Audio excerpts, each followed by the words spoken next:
Hello and welcome. I'm Dr. Clara, and this is the start of a great topic, periodontology. In today's lesson, we will be talking about the anatomy of periodontal tissues. So let's get started. So this is a very important slide because in order to understand periodontology, you have to be familiar with the parts of periodontal tissue. And I know it might look very intimidating, but do not worry, I will explain everything.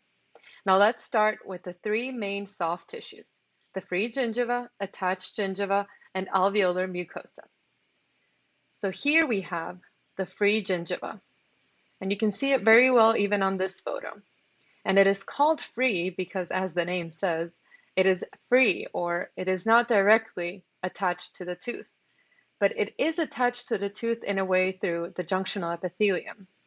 And the junctional epithelium is epithelial tissue